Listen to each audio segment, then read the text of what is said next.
Okay, that might be right. I had moved this around, apparently.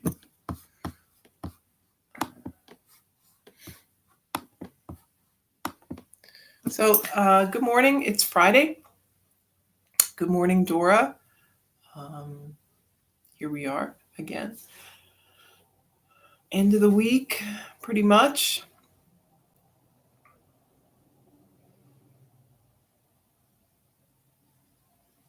So, that's good. We made it. It's getting colder, I noticed. My house feels cold, but we still don't have the heat on, so that's good. We're holding out. See how long we can hold out. It's always um, a question around here. I remember we used to have a lottery. Well, not really a lottery, but we'd take bets. When my dad would turn the heat on. Um, I think he usually pushed for at least November, if not later. But of course, I feel like back then things we didn't have these super long, warm falls like we do now, right? I keep looking at the weather because I still have, a fair amount of painting to do, and um, of course I haven't done it, right? So I keep looking to see how much more time I have, and it looks like we have at least another week of, 60 to 70-degree days. So you can still paint. You'll still be able to paint outside. So don't put it off like I am, but if you do, you still have another week maybe. But yeah, we're middle of October already, almost, which is amazing. This year's gone by fast, I think, but also slow, right? There's been a lot happening, but that's how it is, right? I remember as a kid, my dad and uh, telling me how fast time moved, and the older you got, the faster it moved. And I mean, kind of believing him, but not really.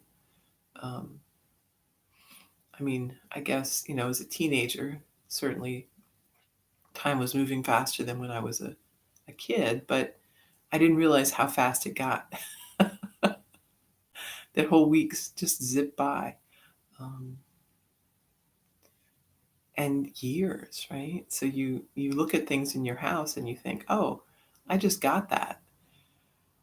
And then you realize just means 5 years ago, basically. So again, right, our perception. The time certainly doesn't change. It's just our perception of it, our awareness. And I think the difference, maybe, is that kids are much more aware. Um, they are very much in the moment. They aren't preoccupied with other things. And I think when you are in the moment, time has a more elastic sense. So depending on, you know, what you're doing, fast or slow, but when you are not really paying attention is when the time slips by so quickly. Um, and that's, you know, that's I guess our challenge is to be aware of what's happening. Notice the time passing. Don't get so caught up in, right, the future or the past. And that's where we live, right? Um, we don't tend to be here in the present. Right? Um, and you'll see this when people are out. People go, hi, Deb. Um, you go to a museum, you go to uh, a zoo, or any sort of thing, and you'll see so many people um, with their cameras out, taking pictures, taking videos, um, trying to capture something. Um, Good morning, Sue. Instead of being where they are already in the future, right? Trying to capture something now that they can hold on to for later. Um, so that's one way we kind of take ourselves out of our life. We we shrink everything in our life down to the size of a phone or a camera. And we think, wow, we have it now. We're holding on to it. But in truth, it's only one tiny chunk of what's happening. Better that we stay present and really absorb what is happening in that moment. We miss everything that's around us when we are so focused on this small thing. Um, so that's, the future, right? Also, the time that we spend in worry. Worry is the future. Um, we are trying to anticipate what might happen, um, building scenarios in our head, or sometimes, that's slightly productive, but a lot of times worry is just tearing down. It's not. There's nothing organized about it. It's just a random kind of free floating anxiety that we carry with us. Um, but again, we're not in the moment. We are in the future, thinking, oh my gosh, what if this happens? What if that happens? There's not much point in that. What happens will happen. Um, we're going to make the best choices that we can, um, and try to affect the outcome as best we can. But in in the end, we are going to deal with whatever comes. That's always how it is, right? That's one thing about the future that we will never change, is that we are left to deal with whatever it is. Um, and you can prepare for that by trying to have things on hand and educate yourself and all of these things. But in the end, you still have to go through it. And I think that's where we think worrying and planning and organizing and all of those things will somehow prevent us from having to go through it. And it won't. You might go through it slightly easier, but you've also given up a great deal of your time and effort and headspace being in a place where you really aren't present. Um, and then regret, right, is our other place. That's the past. Thinking about what we could have said, what we should have said, what we should have done. Um, Feeling regretful for past decisions, for places we didn't go and things we didn't see. And I hear a lot of that now. There's a lot of regret. Like, oh, I didn't know, I didn't appreciate how we could go places and do things. I didn't take advantage of that. I've missed all of these opportunities. Um, and again, that's fear talking, right? That's the feeling that I will never have these opportunities again. But you probably will. You'll have different opportunities. Um, if anything, let regret be a teacher, so we don't make that mistake. We don't take things for granted.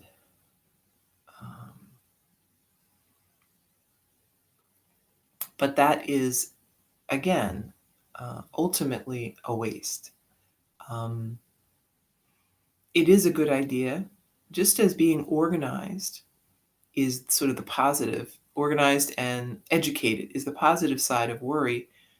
Um, Self-reflection is the positive side of regret, right? It is smart to think about your actions, to think about their context in the trajectory of your life so that you see where your actions have impacted your life for good or for bad. But we can't live there. We can't um, just rake that over that information again and again and again. Uh, there is no um, there's no benefit to that. We want to learn our lesson and move on. The same thing with getting organized, getting um, educated, right? We want to learn what we can and move on. Um, we don't want to be stuck in that place where it's never enough, right? It's never enough. We can never feel bad enough, right? And we can never worry enough. Um, it can become our habit. And in some ways, it can be an avoidance, right? These are ways to avoid what's happening now. We get stuck in the past, in the way things have always been. Oh, it'll never change, right? I'll never change. This is how I am. This is how they are. Um, it reinforces this inertia that we build up around our lives, and everybody does it, right? There is a certain um, comfort in that inertia, not stepping out of where we feel at home. Um, but nothing ever happens. Nothing ever changes.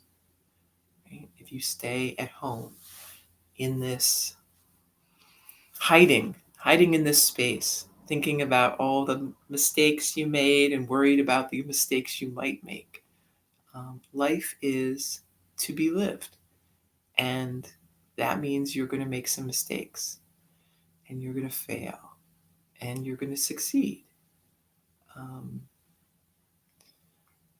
I know when my kids were starting college, they were very afraid of what would happen, right?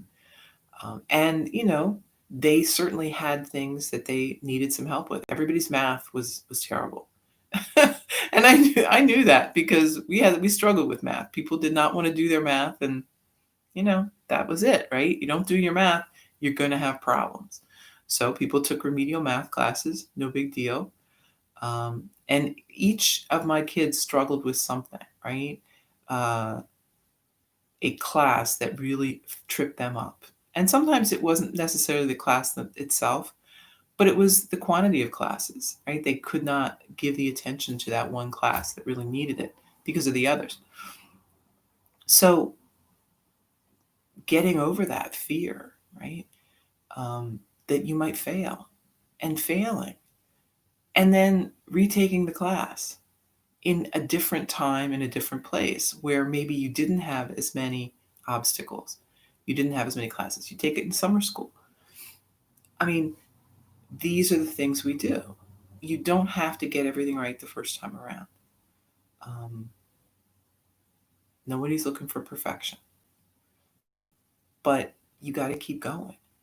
And if that means, you do it again, you do it in summer school, you do it with some help from somebody, you um, organize your schedule so you have more time. I mean, whatever it takes to get there, um,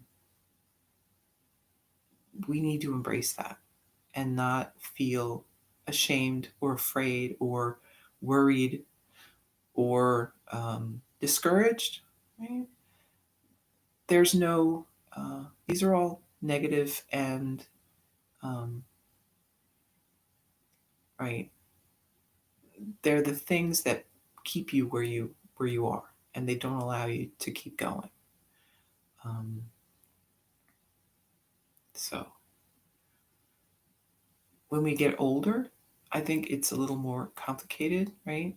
Um, we think that school is done and we don't have to take any more classes, right? So we aren't going to fail. We're going to always be really successful and do everything right. And that's not true, right? But it's more complicated. Things are more nuanced. There's no grading scale. But yet we hold ourselves to a very high standard. We are our worst critics. Um, Again, most things in life, um, they're not, they're more or less pass fail, right? There's not a grade.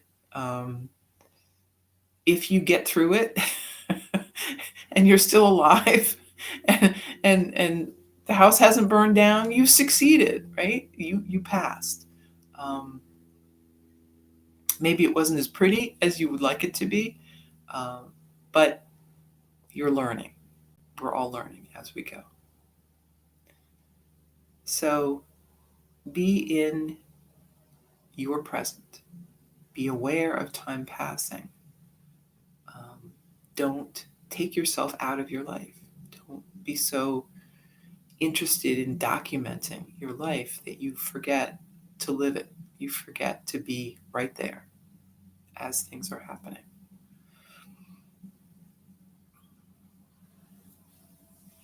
So as you move through your practice, see if you can stay present with what we're doing instead of thinking about what you just did or anticipating what might come next. Just be open to what's happening and try to inhabit the space where you are right now.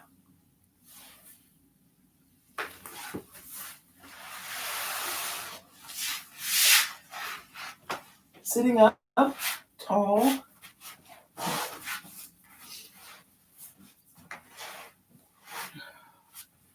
Shoulders back. Relax the body.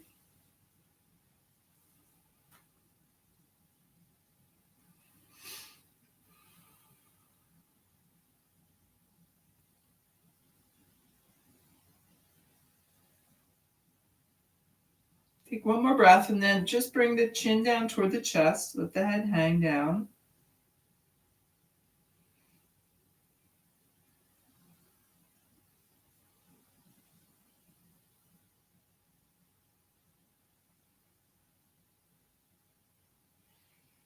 And we're going to start moving around to make a big circle.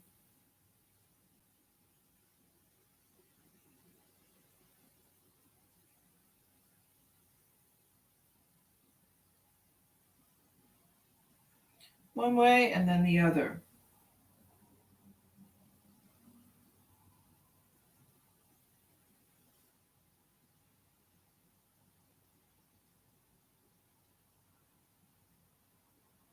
Back to center. Lean forward a little. And then we're moving around.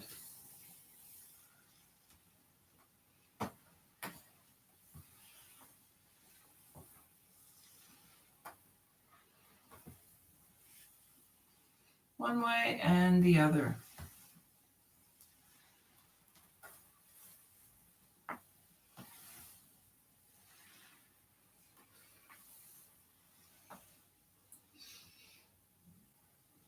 Back up to your seat. Bring the arms wide. Deep breath in. Exhale, hands together. Inhale, arms wide. And exhale. Inhale. And exhale. Interlace fingers, lift the hands, gaze up. Arms down by your side. Inhale, lift. Lower. Lift. And lower.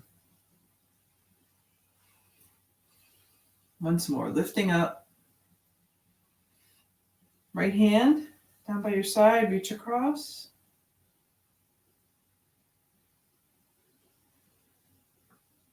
And switch sides.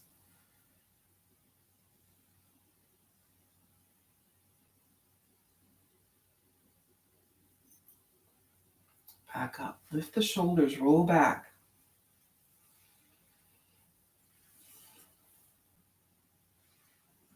And then forward.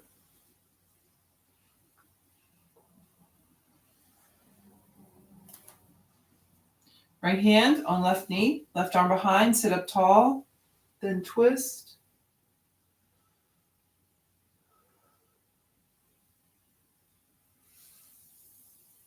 Back to center, switch sides.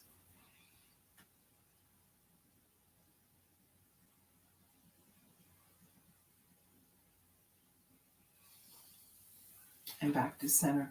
Let's walk the hands out.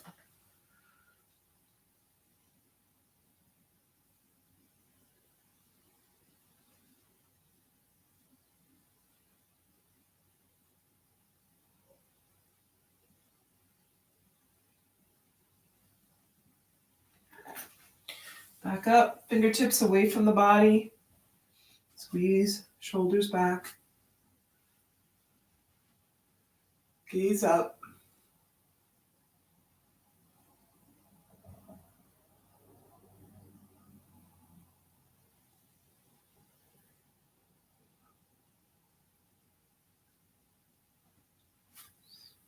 And back to your seat. Tabletop.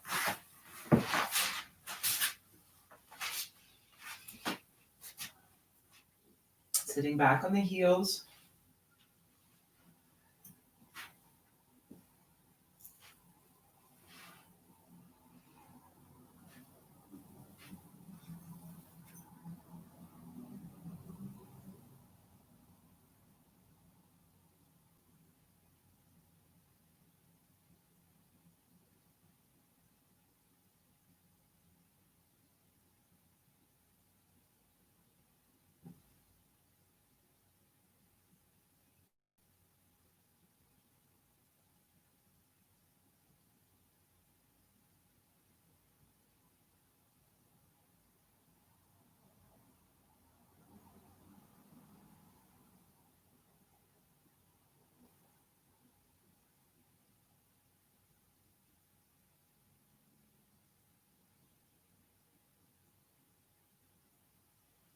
Move back up.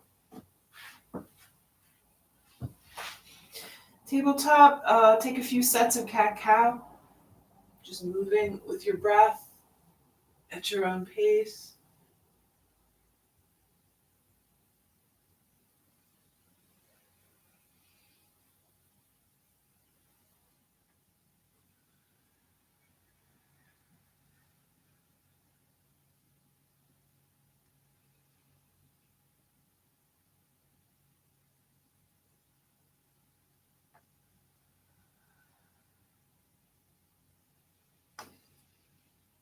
Back to tabletop and then child's pose again.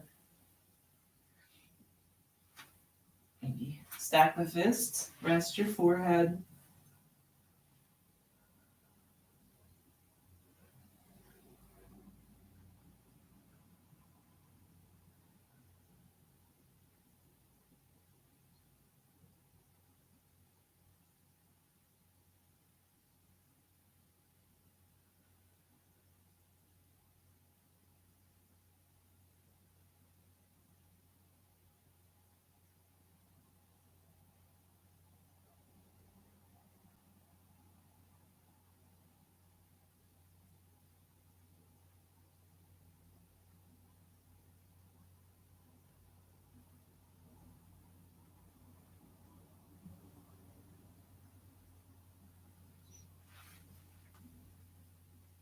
And then moving back up. Tabletop to downward dog.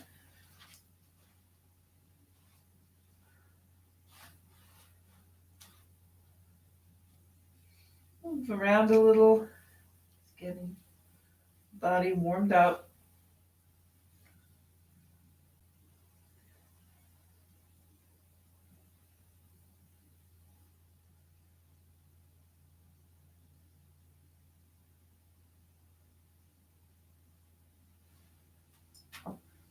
Step your feet up. We'll be in a fold.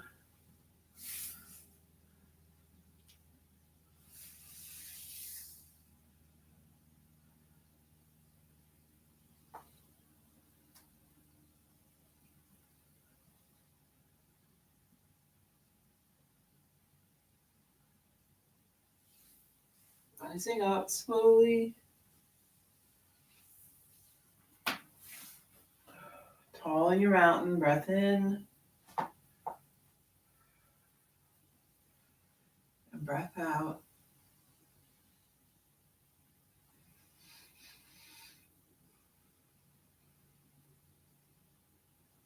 Inhale, lift the arms high. Exhale, fold. Inhale to a flat back. On the exhale, we're going to step back with the left foot. Set your knee down, arms overhead.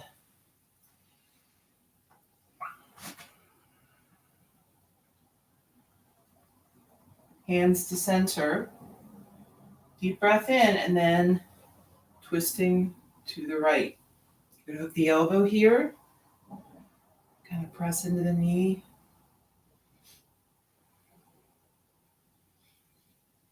Or staying more upright if you want.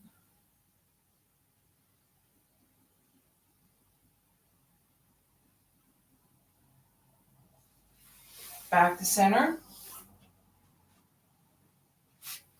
And we're going to bring the right hand down by the foot, lifting up the left.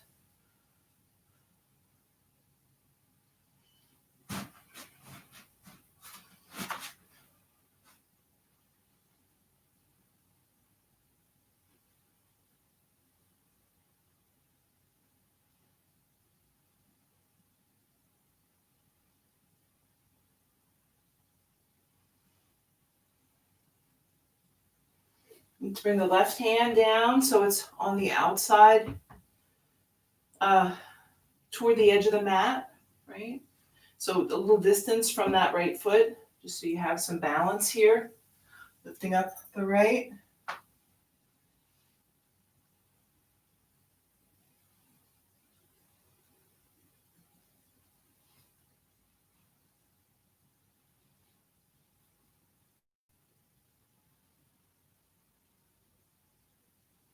Both hands down.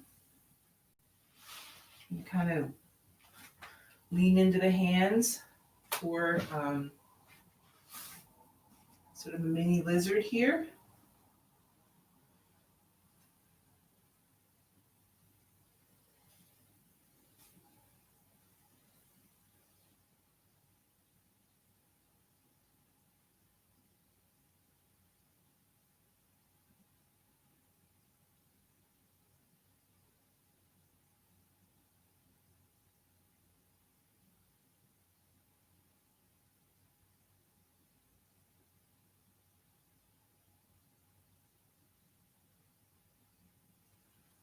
And then if you want to move into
We're going to make our way back up. And then kind of rolling onto this right hip, we're swinging the left leg around.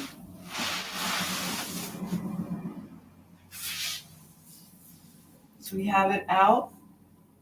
And then we're going to hold onto the foot and maybe extend. So you don't have to worry about, really straightening that knee. We're just trying to bring that leg back in front after being behind for a bit.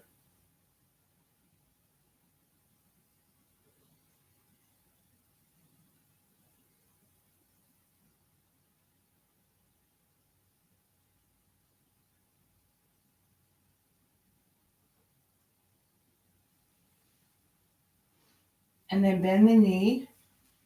We're going to bring this foot under. So I'm going to turn actually so you can see what I'm doing. So right now we have it on top. We're going to bring it under, bringing that right leg on top. So wherever it is, it might be here, it might be here, or you can bring it out in front. Whatever you've got here. If things are tight, you may not get, really stacking the legs, but that's okay. Lifting the arms, take a deep breath, fold forward.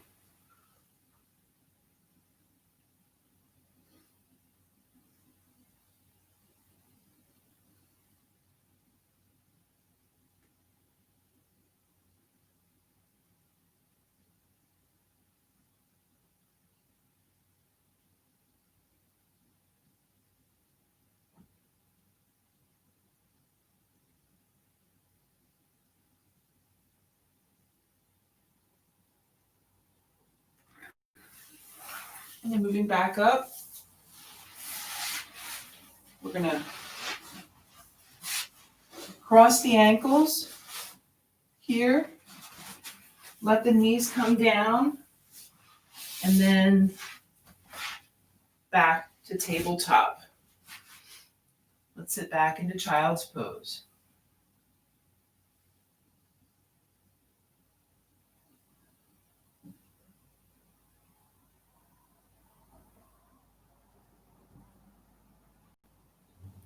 So that's just one way to get there. If you find that's hard on your knees, you don't like how that feels, just, get into your tabletop any old way you want. It's fine.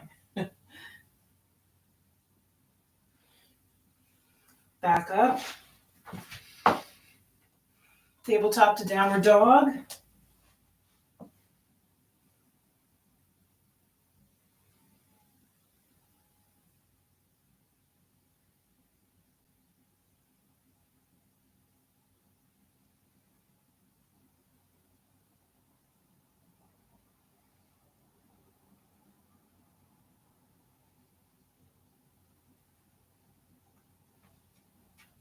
And step the feet up.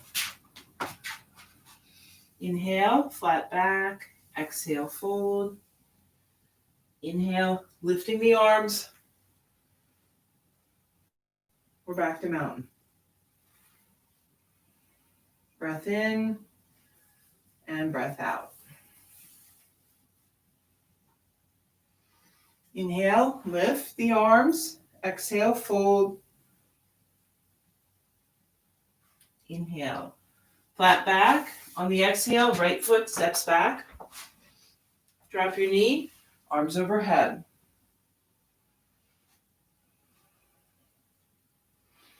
Hands to center, breath in, and then twist.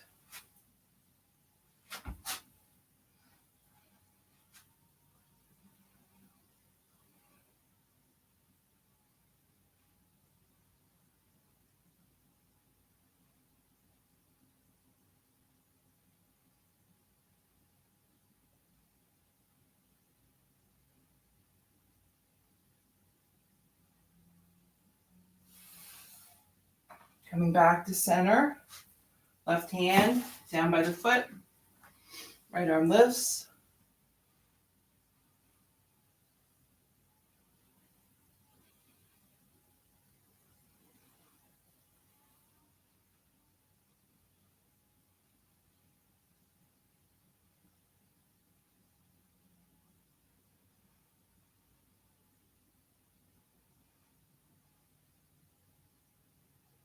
Bring the right hand down. We're going to bring it out by the edge of the mat, lifting the left.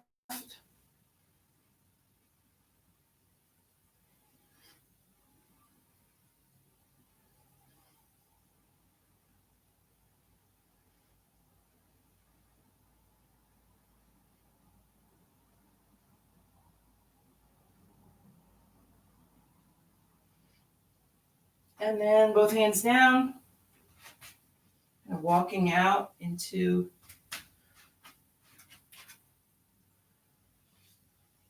your pigeon or a lizard.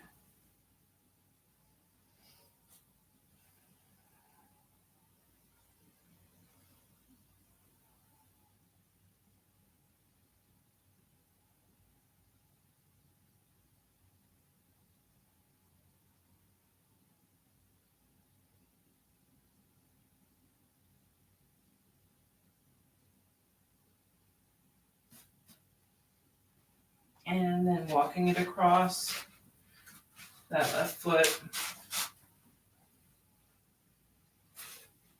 Find the place that works for you. Or pigeon or supine pigeon or child's pose, whatever you want to do.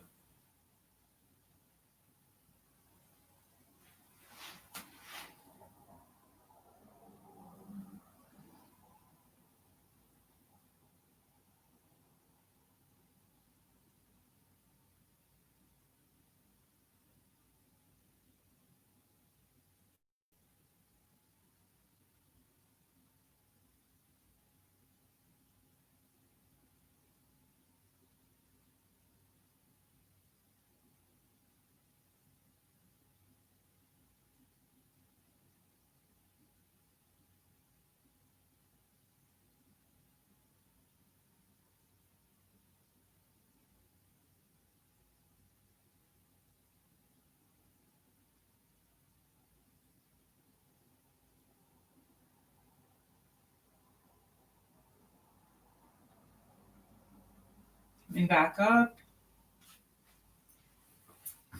And then sort of rolling onto that left side a little, swinging the right leg around. Extending.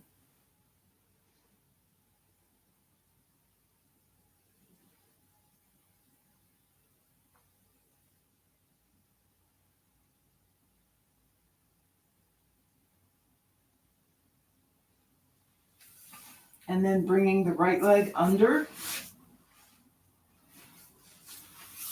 Left on top. Breath in, fold forward.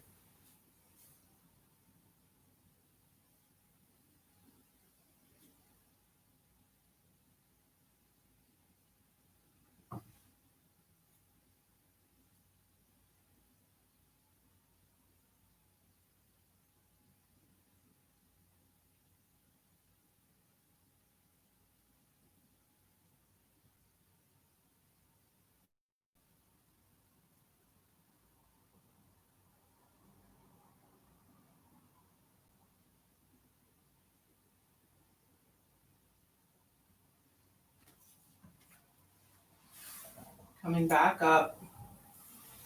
Let's extend the legs. I'm going to turn around here. Extend the legs straight out. Arms overhead. Deep breath. Fold forward.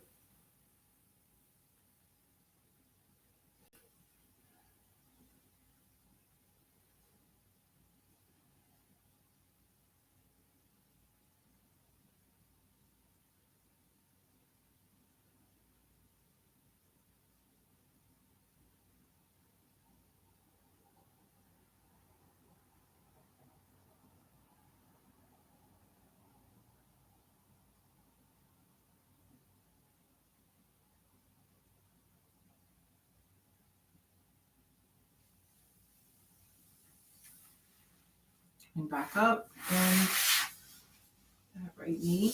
We're going to bring the foot in close to the leg here. Take a deep breath.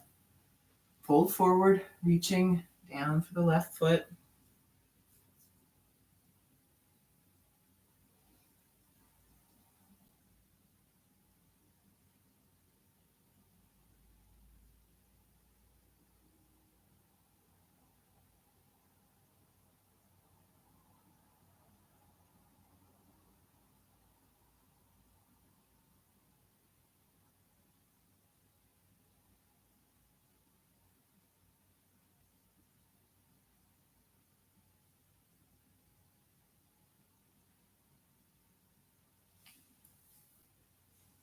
Come on back up. Switch. Your legs. Sitting up tall. And then a fold.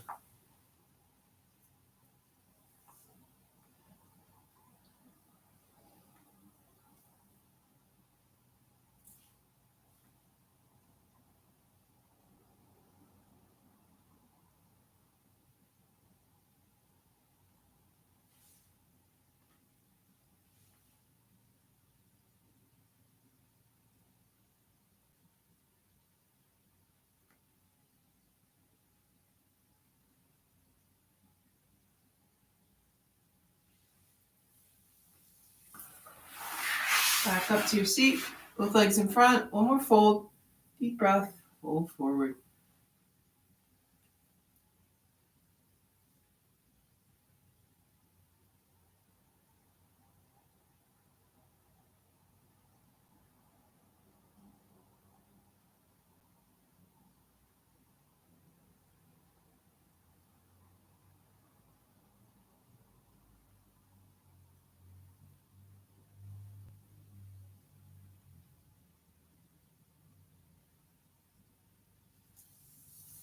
Moving back up.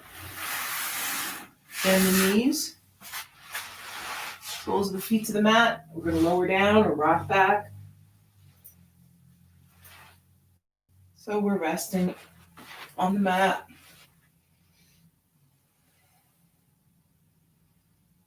Take a few breaths.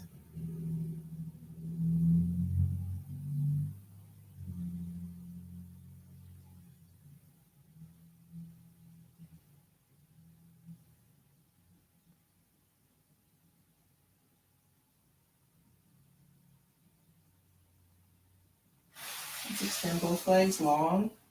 If you have knees bent still. And then we're going to do a 5-pointed star. So feet are a little wider on the mat. Hands out, palms facing up toward the sky. Arms are to a T.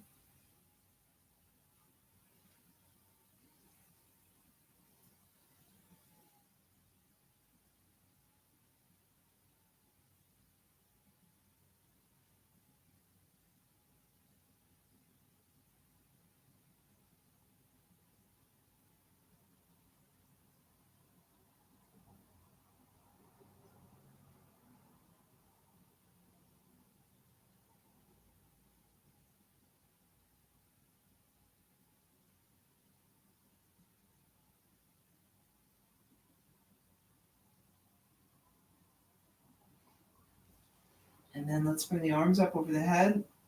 Just extend the arms. Feet are together. Or, close enough to together. And breathe.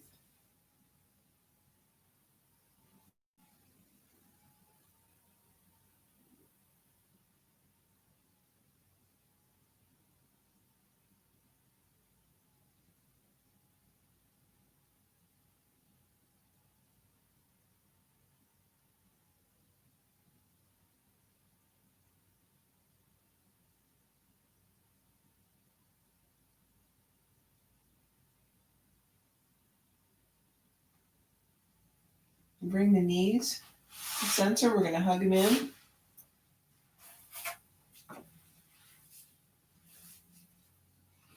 Rock a little side to side.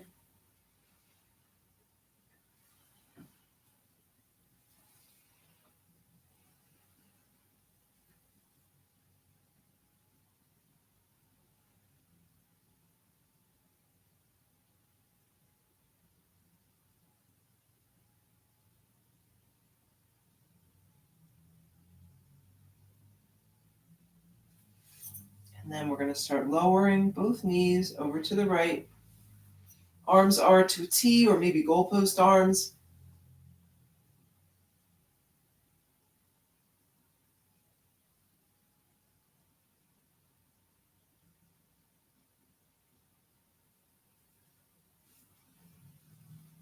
Back to center. And then knees going the opposite direction. Gaze Maybe over to the right.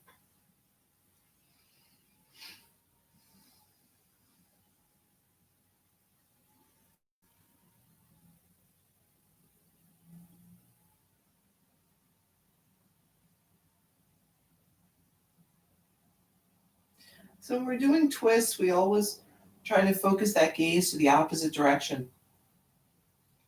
It encourages the upper body to move the way your gaze is, right? So that allows a little deeper twist. Back to center. Let's extend the legs.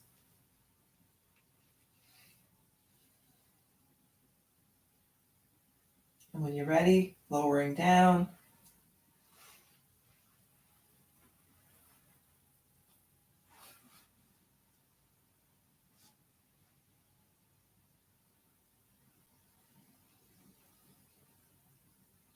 And resting comfortably on the mat.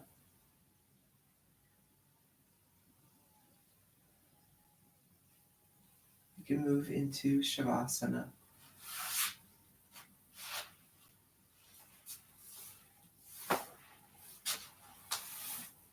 Find that peace and quiet within.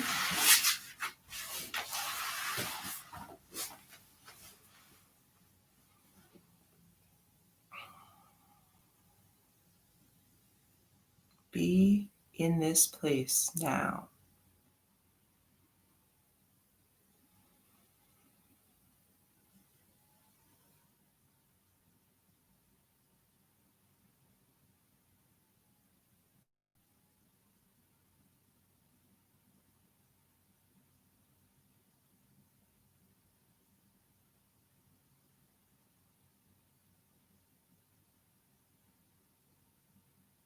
So embrace what's happening right now in your life. If you feel bored, embrace that.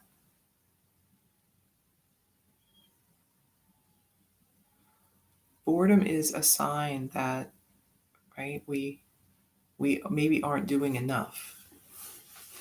But there are times when that's just what we need. Right? Boredom is a state of mind. Right? It isn't really a state of body. And when we allow our mind to kind of run wild and drag us along, we can get really well and truly overstimulated, overextended. The body is struggling to keep up. And that is not a very sustainable way to live. So listen to the body, right? The body sets the pace. And your body will let you know when you need to move, when you need to get up and do something. Um,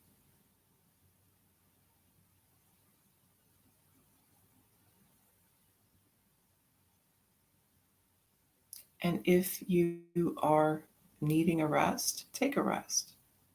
If you are forced to rest, right? Let's say you can't do anything, you're just kind of stuck for a little bit.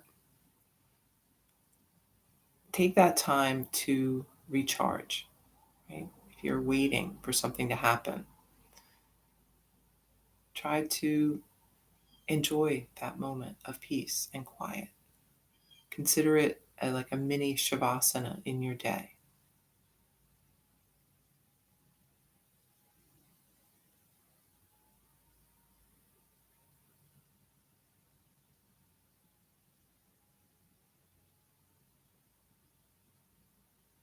When we seek some silence and some peace, we will become, we will get to the point where we crave that, right? Where we notice a day where we have no peace, we have no quiet. There's always people around, people are always talking. Um, you may find that gets aggravating, right? That may have been your normal way of being, but then all of a sudden it just doesn't feel great anymore. Well, you've shifted, right? You've shifted your focus. Now you're listening to the body, and the body's telling you, mm-mm, I need a break here. Step away from this. Get yourself a little calm.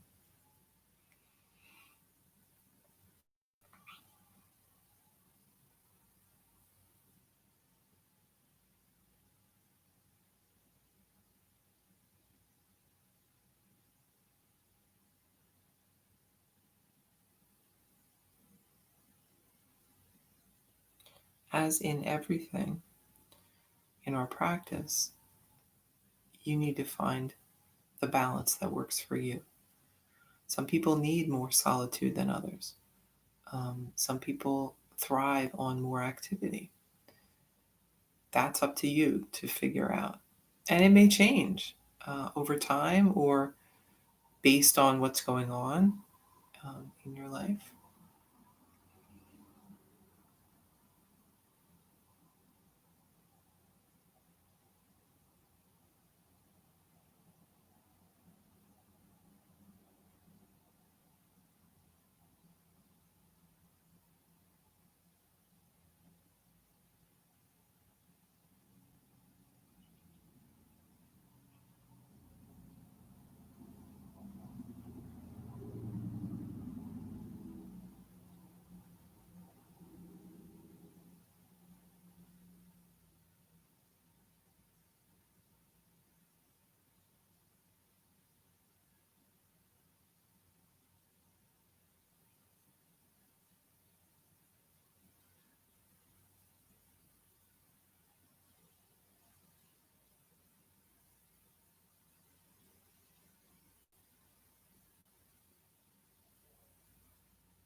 Moving a bit, fingers and toes, hands and feet, making your way up to a seat. Let's bring hands together.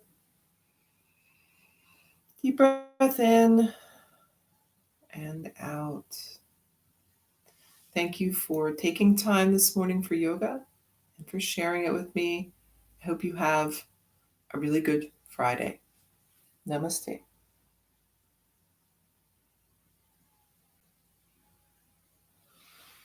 Thank you, yoga, for Friday. I'm going to move right into meditation. 5 minutes of your time. Sitting up tall, relaxed breath.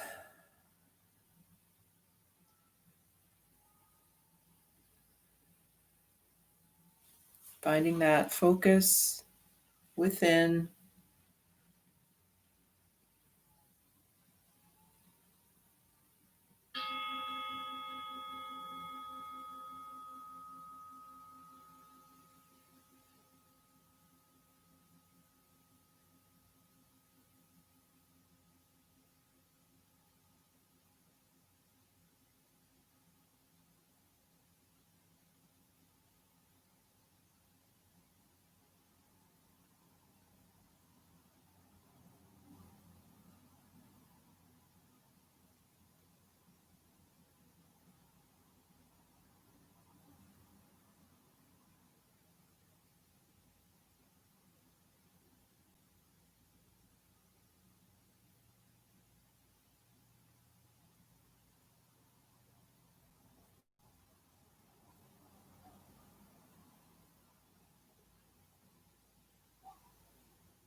coming back to awareness, opening the eyes. Breath in, breath out. Okay, there you go. Some yoga and some meditation to end your week. Although I will be back tomorrow. Okay, enjoy your Friday, and I will see you next time.